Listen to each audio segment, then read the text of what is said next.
اعوذ باللہ من الشیطان الرجیم بسم اللہ الرحمن الرحیم۔ سامعین و ناظرین کرام، السلام علیکم ورحمۃ اللہ وبرکاتہ۔ جماعت احمدیہ کے دوسرے خلیفہ حضرت مرزا بشیر الدین محمود احمد رضی اللہ تعالیٰ عنہ کی ملی خدمات پر پروگرامز پیش کرنے کا سلسلہ جاری ہے۔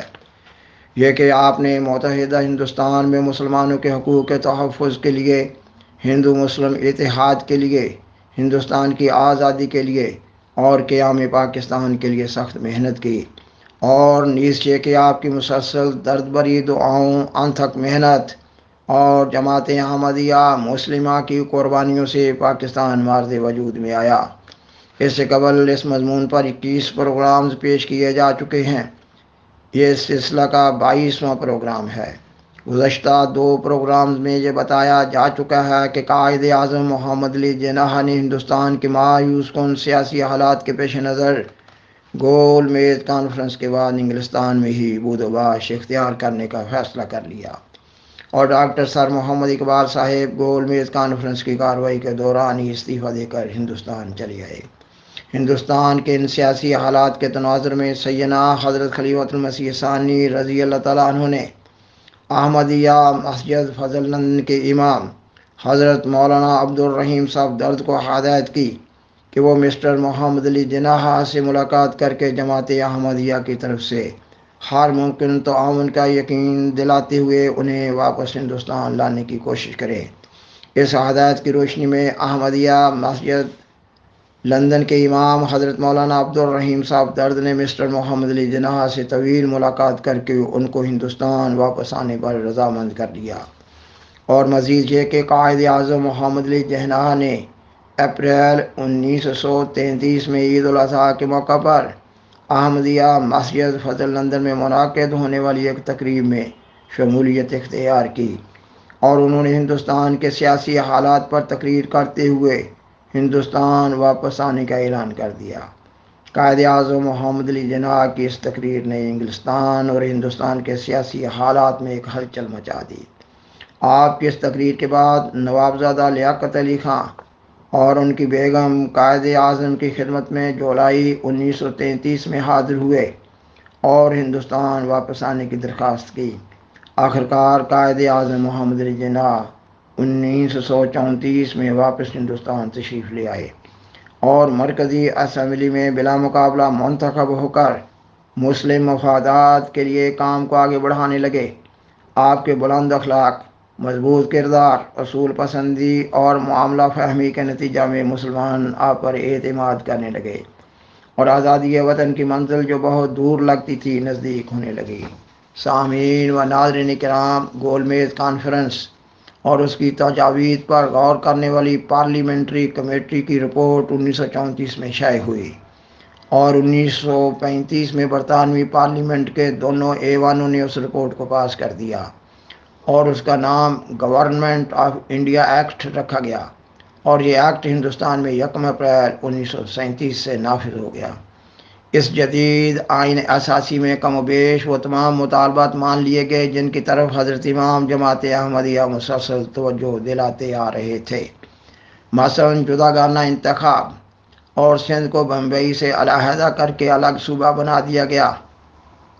صوبہ سرحد میں مکمل اصلاحات رائج کر دی گئیں۔ پنجاب میں مسلمانوں کی آئینی اکثریت مان لی گئی، البتہ بنگال سے متعلق مسلم مطالبہ تسلیم نہ کیا گیا، البتہ کانگریس کا زور وہاں بھی توڑ دیا گیا۔ اس کے علاوہ گورنروں کو اس قسم کی ہدایات جاری کر دی گئیں کہ صوبائی وزارتوں میں مسلمانوں کو 1/3 حصہ ضرور ملنا چاہیے۔ خاکسار بیان کرتا ہے کہ کانگریس سے تعلق رکھنے والے مسلمان علماء کو من حیث القوم مسلمانوں کا مفاد پسند نہ تھا، وہ اپنے انفرادی مفادات کے لیے ہندوؤں کے ساتھ ملے ہوئے تھے، اور ہندوستان میں انگریز گورنمنٹ کے آفیسرز بھی ان لوگوں کے پروپیگنڈا سے متاثر ہو کر ان لوگوں کی پشت پناہی کر رہے تھے۔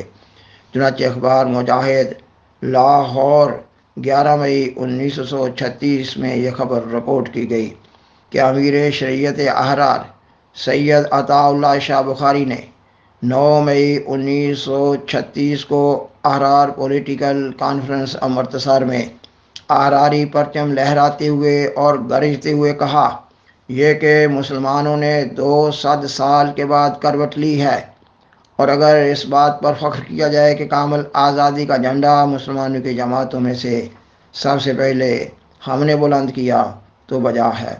بلا شبہ پنڈت جواہر لال نہرو جی نے بیج آزادی کا جھنڈا بلند کیا تھا۔ خدا انہیں استقامت دے اور دن دگنی اور رات چوگنی ترقی دے، مگر یہ نعمت چونکہ ہم نے چھینی ہے، اس لیے ہمارا فرض ہے کہ اسے حاصل کر کے پنڈت جی کی خدمت میں پیش کریں۔ کوشش کرو کہ ہر مسلمان جواہر لال نہرو جیسا خطبہ پڑھے۔ مسلمانوں کا حق ہے کہ آزادی حاصل کر کے دیگر اقوام کے سامنے بطور تحفہ پیش کریں اور خود خدمت خلق میں مصروف ہو جائیں۔ ہم کو کسی چیز پر قابض ہو کر تسلط جما کر بیٹھنا نہیں چاہیے۔ سامعین و ناظرین کرام، تاریخ احمدیت جلد 6 کے صفحہ 345 پر بعنوان کانگریس کی قومیت متحدہ کے خلاف جماعت احمدیہ کی مذہبی طاقت لکھا گیا ہے۔ یہ کہ کانگریس اور اس کے ہمنوا احراری لیڈر قومیت متحدہ کی بنا پر مستقبل میں مسلمانوں کو ہندو اکثریت کے مستقل غلامی میں دے دینا چاہتے تھے، جس کے خلاف ملک میں 2 زبردست طاقتیں کار فرما تھیں، ایک سیاسی اور دوسری مذہبی۔ سیاسی طاقت کا نام آل انڈیا مسلم لیگ تھا، جس کی قیادت قائد اعظم محمد علی جناح کر رہے تھے، اور جس میں درد مند دل رکھنے والے مخلص مسلمانوں کی خاصی تعداد تھی، جو مسلمانوں کے سیاسی حقوق کے لیے قومی پلیٹ فارم پر جدوجہد میں مصروف تھی۔ مسلمانان ہند کی یہ واحد سیاسی جماعت اور اس کے لیڈر چونکہ ہندو قوم کے عزائم و مقاصد کی راہ میں سد راہ تھے، اس لیے احراری لیڈروں کی بد کلامی اور سب و شتم کا ہمیشہ نشانہ بنتے رہے۔ سر دست اس جگہ احراری زعما کی خوش کلامیوں اور شیریں بیانیوں کے ایک نمونہ پر اکتفا کیا جاتا ہے۔ مولوی ظفر علی خان صاحب مدیر اخبار زمیندار تحریر فرماتے ہیں یہ کہ احرار کی شریعت کے امیر مولانا سید عطا اللہ بخاری نے امروہہ میں تقریر کرتے ہوئے کہا تھا کہ جو لوگ مسلم لیگ کو ووٹ دیں گے وہ سور ہیں اور سور کھانے والے۔ پھر میرٹھ میں مولوی حبیب الرحمن لدھیانوی صدر مجلس احرار اس قدر جوش میں آئے کہ دانت پیستے جاتے تھے، غصہ میں آ کر ہونٹ چباتے جاتے تھے اور فرماتے جاتے تھے کہ 10,000 جینا اور شوکت اور ظفر جواہر لال نہرو کی جوتی کی نوک پر قربان کیے جا سکتے ہیں۔ خاکسار بیان کرتا ہے کہ آغا شورش کاشمیری سوانح عطا اللہ شاہ بخاری کے صفحہ 194 پر ان کی اپنے مخالفین کو گالیاں دینے کی عادت پر بات کرتے ہوئے لکھتے ہیں کہ ان کے ہاں یعنی عطا اللہ شاہ بخاری کے ہاں اس تمسخر یا پھکڑ کی ذات میں سب سے زیادہ مرزا غلام احمد قادیانی اور ان کی ضروریات پر پڑتی ہے۔ ان کا ایک فقرہ اخبار احسان میں اس طرح شائع ہوا ہے کہ خدا نے بخاری کو مرزائیوں کے اوپر دجال بنا کر بٹھا دیا ہے۔ خاکسار بیان کرتا ہے کہ عطا اللہ شاہ بخاری نے خود اپنے بارے میں کہا کہ خدا نے بخاری کو احمدیوں کے اوپر دجال بنا کر بٹھا دیا ہے۔ اگر جماعت احمدیہ کے مخالف و معاند علماء کا جماعت احمدیہ کی نسبت سے جماعت کے خلاف رویوں کو دیکھا جائے تو واقعی یہ علماء دجال کے زمرہ میں آتے ہیں۔ ان علماء نے دنیاوی مفادات کی خاطر نہ صرف امام آخر الزماں کا انکار کیا بلکہ ان کی مخالفت میں اخلاق کی دجیاں بکھیر دیں۔ خود تو گمراہ ٹھہرے ہی تھے مگر جانتے بوجھتے ہوئے مخلوق خدا کو گمراہ کیے ہوئے ہیں۔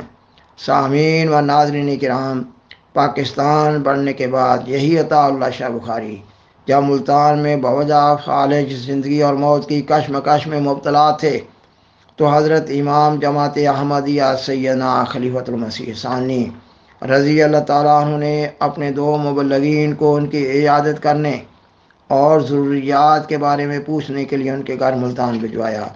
خاکسار نے خود ان میں سے ایک بزرگ سے سنا کہ انہوں نے بتایا کہ عطا اللہ شاہ بخاری نے اپنی زبان کو اپنے ہاتھ سے پکڑتے ہوئے لڑکھڑاتی ہوئی زبان میں کہا کہ جب تک یہ کتیا بھونکتی رہی مسلمان ان کی خدمت کرتے رہے، اور آج وہ سب لوگ چھوڑ چکے ہیں۔ خاکسار بیان کرتا ہے کہ مسلمانوں کے معاشروں پر گہری نظر ڈالنے سے یہ نتیجہ نکلتا ہے کہ یہ لوگ مذہب کو رسم و رواج کے طور پر اختیار کیے ہوئے ہیں، اور ان لوگوں کے علماء نے مذہب کے نام پر ان کو یرغمال بنائے ہوئے ہیں۔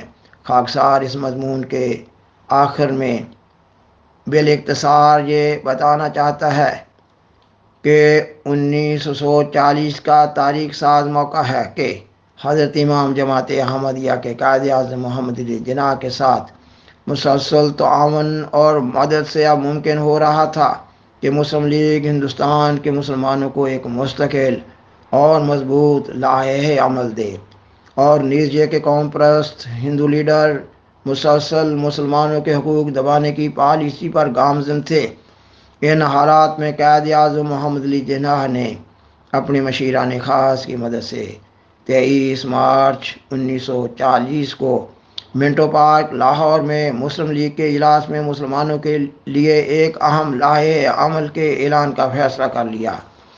آل انڈیا مسلم لیگ کا یہ 27واں سالانہ اجلاس تھا۔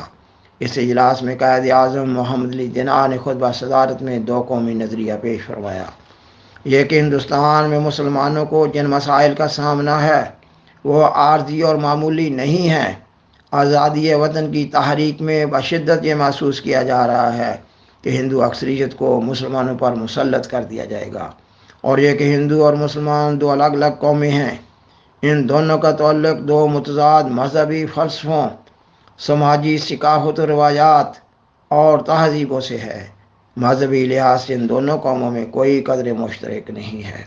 قائد اعظم محمد علی جناح کے خطبہ صدارت کے بعد اس خطبہ کی روشنی میں ایک قرارداد پیش کی گئی۔